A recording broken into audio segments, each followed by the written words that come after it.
Welcome to my program, Bashys Corner. We take issues, societal issues, which mainstream media doesn't want, doesn't care, or maybe are unwilling. But we do dare to take issues. All we know that Amnesty International is a global human rights movement. It is fighting for freedom, for dignity, justice for every human being, irrespective of color, religion, culture, and nationality.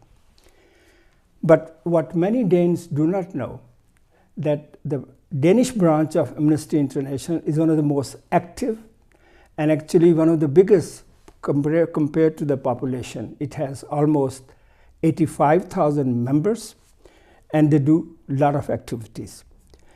And I think that it's a great achievement for our Denmark. To discuss what Danish branch Amnesty does, what kind of activities they have, and what kind of campaigns they carry for human rights, and what results they have achieved. I have actually invited a very close friend. I have known him for 25 years. And he has been, for me, a beacon of activists for human rights. As I said, he has been working for decades for human rights as myself. So I am very honored and pleased, Claus, that you now, after many years, you come to my program. Thank you for inviting me. Absolutely, pleasure. Now, can you tell us from where this passion and engagement? I remember from you for many, many years when we met. You have this passion, and passion for human rights. From where does it come? Is it a family or your education? What is it? I think actually it was something that came rather gradually because I graduated from university and then for some years I worked with the Ministry of Social Affairs, and then I moved on to work with the Ministry of Interior Affairs, which was the ministry in charge of aliens policies, border control, all these kinds of things. That's where integration. We met first time. That's where we met exactly. I was the secretary for the ethnic council. What was the proper? Ethnic Minorities Council. That's right. Yeah. The council that was at that time they called it Invandrarrådet. Oh yeah, true. So you could say that at that point, I think I just had this very overall middle class, white, well-educated male sense that everything was quite okay here. That everyone got his, and the justice was not just a formal thing, but an actual thing in life. Anyway, what happened was that after some years with the ministry, where I was primarily working to enable and enhance government policies, it was during the reign of the Social Democratic Liberal government with Beard Weiss as minister at that point. What I did was I took 2 years leave and started working with the Documentation and Advisory Center on racial discrimination. DRC, yes. DRC, yes. On Nørrebro. Yes. And that was quite an eye-opener for me because I had been, working and signing up to the understanding that this is a just society and we treat people equally. Maybe there could be something with poverty versus extreme wealth, but generally we treat people equally, and generally people have a sense that we should all be given the same chances. And what I learned from working with the DRC, which I worked as a legal advisor, people came to us with cases. It could be, private cases. My employer has been discriminating me.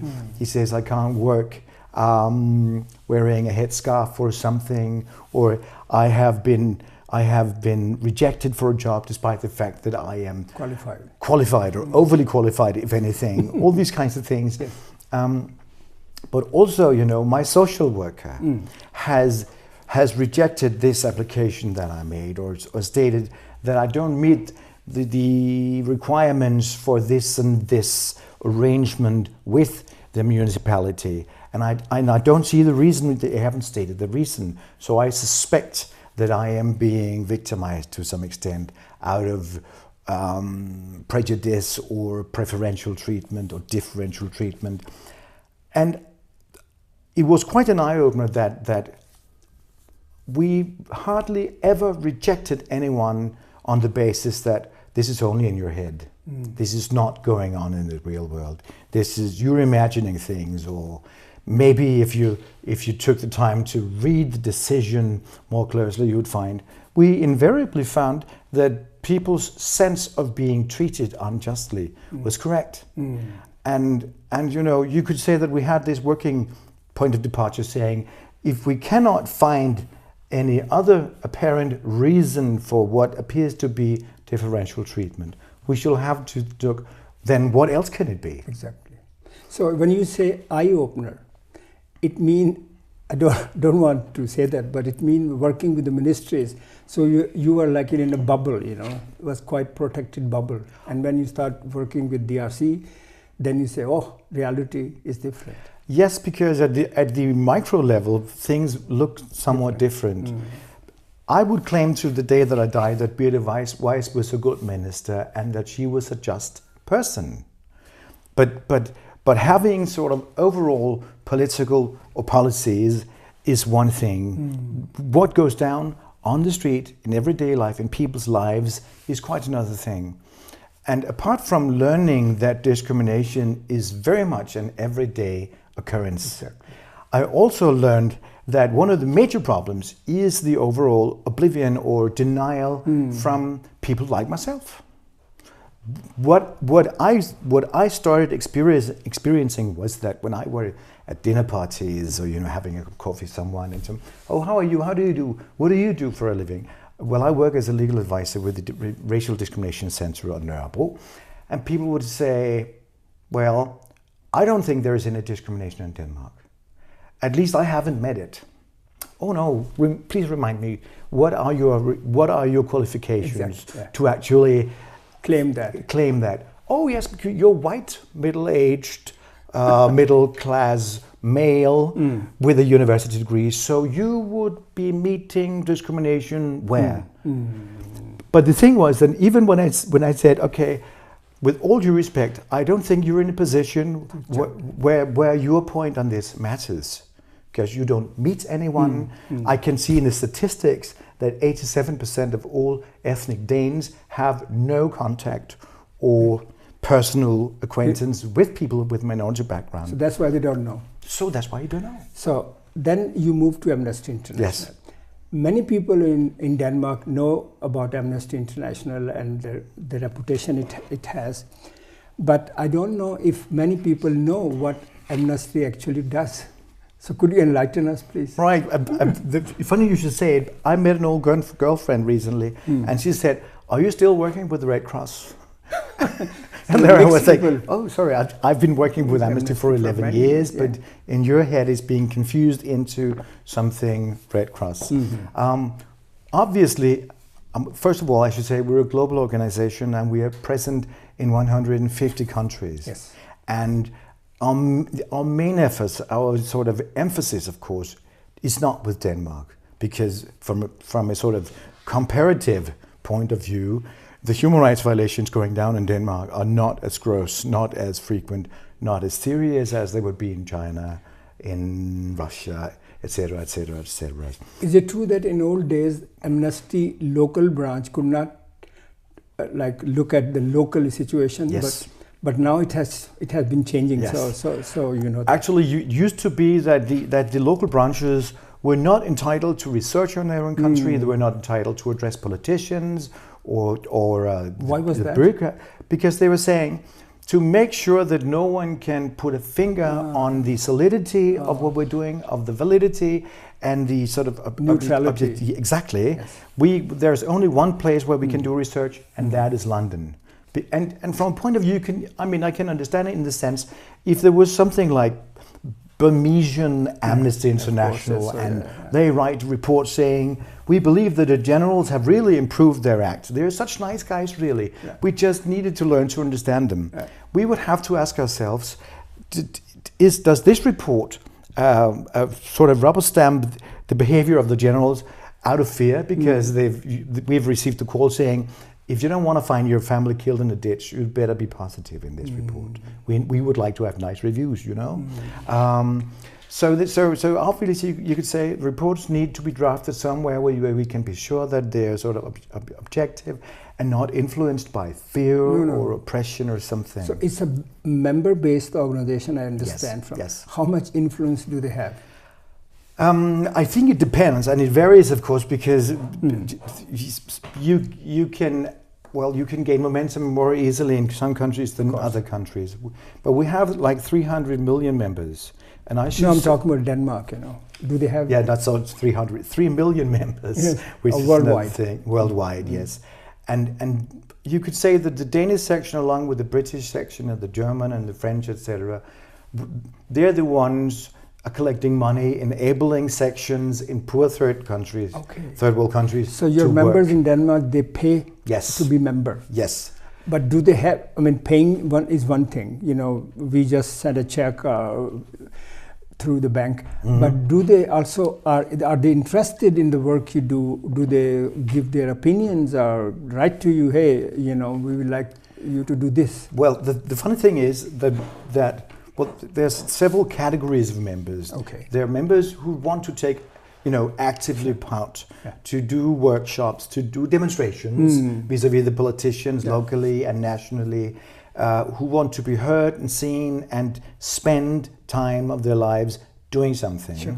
But we also have members saying, I'm not really into the activism part, but I would like to support it. So I pay like 100 kroners every month, and I receive the magazine and the SMS, the text messages, where I can actually sign up to call on the government to do something for a human rights defender somewhere in the world.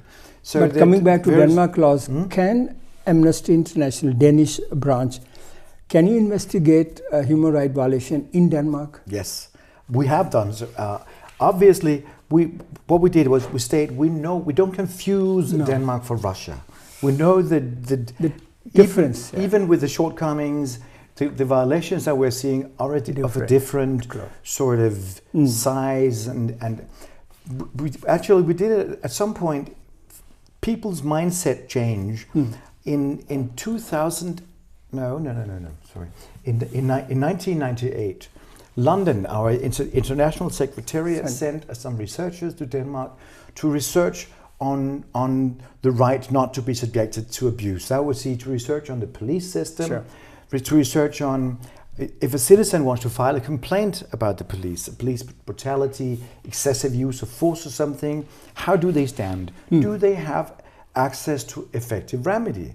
And what they did was they reported on the 18 May 1993, 114 shots fired at Nørrebro. Yes. They reported on police beating up people in Christiania and these kinds of things. So the visible things. Yes, and they also found that you didn't stand a chance to actually have your complaint ruled in favor of.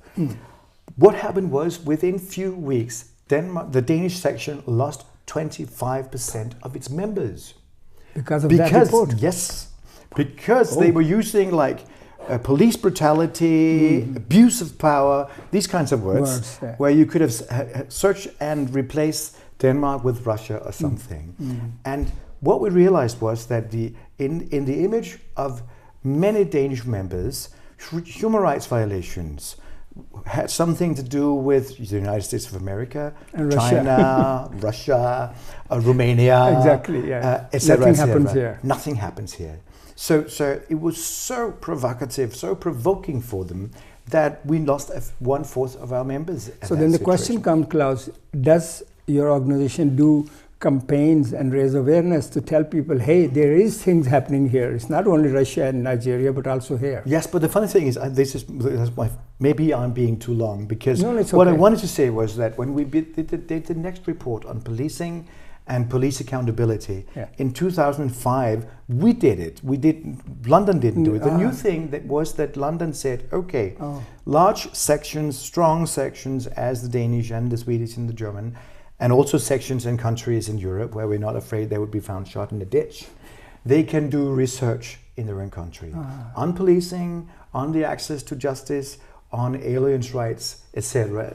So we say, okay, we want to do a report on the police complaints mechanisms. Okay. This was actually why I was hired, basically. And what we found was that rather than saying we should leave this alone and do something really serious, we had like a handful of members saying, I would like to be dismembered because I think what you do in Russia and other places is really important, but you should not squander about and waste my money bothering the Danish police, as some of them wrote. Is it, Claus, because Danes have this habit of believing authorities, police is doing, our politicians are fine, we are the best society in the world, this thinking we have? Yes, it's basically because you could say it mirrors the fact that that basically there is no corruption in Denmark. We may have on a different level, but not on a daily level. People can actually rely on the police. True. If I go to the police and report that my bicycle has been stolen, they say, okay, they'll take a report. And what is the number of the... Whereas if a Russian citizen loses his bicycle, he would no dream of approaching the police. No, that's true, but Claus, we cannot compare Russia with Denmark. We should have a higher standard. But even the French would say, a friend of mine lived in Paris and said, I just witnessed a house in the neighborhood burning down because no one dared call the firemen and the police, because we know that if we're still there when they get there, we will be in trouble. We will, for some reason, be suspected of having something to do with it. So I think we should not underestimate the fact that you could go to the municipality and yell at your social worker and still get what you're entitled to. But depends who is yelling.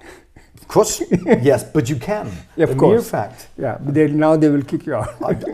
No, but the thing is, I once spoke to an Iraqi family, asylum seekers, and they had a very, very ill daughter, and they said, we believe we're being ignored by those running the camp that we're in. So I said, okay, I think we might want to file a complaint because this is not fair. You should be given proper treatment as long as you're here. Whether you will stay here is another different story, but your daughter should have proper treatment. And after that, they said, and I said, what? You're telling me something here that is really, really grossly unfair and unreasonable. You have been neglected. Yeah, but the thing is, we have applied for asylum in Denmark. And we're afraid that this complaint about the nurse not taking care of our daughter would have a negative impact on the decision making. At first I didn't understand what they were saying, but they were basically saying where we come from. Of course. If you yell at someone, it'll hit you from behind. Exactly. Because that's a completely different thing. Someone sitting at this desk is the cousin of this guy at the police station who runs the school and etc. And the system works in a different way. So that is very much different. But what we found was that people's mindset have changed. After our report, 2008, we reported on. So they accept it now? Yes. What we found was that apart from that handful who dismembered themselves, we found people writing saying, "Why are you not being vocal about this? There has been this incident and you haven't commented on it." So we have grown to a situation where our members expect us to be biting the government and the authorities from behind, to be very vocal about things that are not fair in Denmark. Okay. So what about Amnesty's influence on the media and the politician? Because people are good, that we know. How about those who make decisions? Do they listen to you? Yes and no. I mean, some do and some don't. All and right. I would say that we have good and qualified dialogue with the media. They want to hear our points of view on stuff, and very often they even come to us with things. They're saying, "Okay, I have been digging into this for quite some months, and it would appear from these documents that the army was well aware of the fact that these Iraqis had not been treated properly, or that this or this, so that we get information that we would not otherwise be able to get." Okay, so it's a good cooperation. Yes. Then tell me, many political parties now, as you know, they have been discussion, they want to leave human rights conventions, you know. Can they do that? I often ask, there was a seminar, we were together in Human Rights Institute. Is it possible for Denmark and turn their back on conventions? I would say, sort of in the real world, realistically, no. It would be... Theoretically, they can. Yes. Okay. Theoretically, and from a legal point of view, obviously Denmark could withdraw themselves, or the Danish nation. But they won't. But they won't, because if you ask them, we have for the past few years saying, okay, you keep us, some of the parties in Parliament, hammering about human rights, inhibiting Denmark as a state, preventing us from making the right decisions, from making decisions and actions that are good for Denmark. Whenever we want to do something that is sensible and serves Denmark well, you say, oh, you can't do this because of the conventions. Okay. So we would like to revise the conventions and, if need be, dismember us from all this. But the conventions are universal. Yeah. The member state cannot just revise them as they please, can they? No, but they say we could sort of revise the way we implement. Yes. Okay. And we could call the other states and say, okay, listen, we find that from the date when we acceded to the Refugee Convention or the Human Rights Convention of Europe, you have expanded the field of application. You have interpreted to an effect that was not foreseeable when we signed the convention. So we would like to put to you, dear Europe or dear rest of the world, either you enable us or allow us to go back to a very sort of basic understanding, very basic application of this. But why it is? That's true. But why it is only far right political party they shout? Because other parties are they are not so much in the habit of saying we don't believe in human rights. It's only the far right parties in Europe. Yeah. So there must be a political agenda behind, isn't it? There is, obviously, because we have obviously been asking ourselves why this new trend. It's not new, but the past 5 or 10 years it's been growing to this point where even sort of respectable right-wing parties are having this rhetoric. So at some point we asked Venstre, the Danish Liberal Party, saying, you keep hammering about the conventions being obstructive, old-fashioned, outdated, preventing us from doing the right thing. Could you not tell us exactly, be specific, what are the conventions that you want us to dismember or change? We don't suppose that it's the right to be persuaded before a judge, before you put to prison. We don't suppose it's the access to a lawyer or the freedom of speech or freedom individual of association. Rights, we suppose that you're still quite okay with those. And what they said was, basically we find that the right to family life, as stated in the Article 8 of the European Human Rights Convention, and then the International Convention on Limitation of Statelessness is the other one. And we say, why is this? For the first one, they said, okay, we invariably wind up with deeply criminal aliens who have not been sort of integrated in society, but who've had the time, find the time to find a Danish wife or someone else permanently residing here, impregnate her and get some children, and then we need to listen to all this rubbish from the European Human Rights Court saying you cannot deport this guy because he has a family, and if it's not his family life, it's the right of his children to be with him. So the image is basically, we like the political rights, the civil rights, all these kinds of things, but we would really like to have an easier way with deporting criminal aliens. So it's again very much, to get rid of them, Yes. Denmark has been examined by UPR, and they were very strict with Denmark. They were over 100 recommendations. Do you think that Denmark deserved this kind of spanking for the United Nations? Honestly, no. I was trying to be honest too, because I think yes and no. Because obviously, I do find it slightly hilarious to see recommendations from Kazakhstan and Russia and China and Northern Korea telling Denmark what to do. I mean, from a global point of view, we do have quite a high standard. But I read those recommendations. Most of them are very valid. We but still. Amnesty sent a report. Yes. Institute sent a report. NGO sent a report. So it's not just in the air. No. But other than that, I agree with you, obviously, with what I believe is behind your question, that we should not fall back sort of in smugness, saying everything is hunky-dory in Denmark. And please, we have principle one, Denmark is the best place in the world. We're the wisest, we're the nicest. No, it is it's the best Section place. 2, when in doubt, please be referred to Section 1. Obviously, that is not so. No. And obviously, like I said, when I started working as a legal advisor at Nørrebro, I realized that everything is not hunky-dory. We still have a lot of catching up to do. Then the question comes for improvement. Then my question is, are you optimistic or are you pessimistic?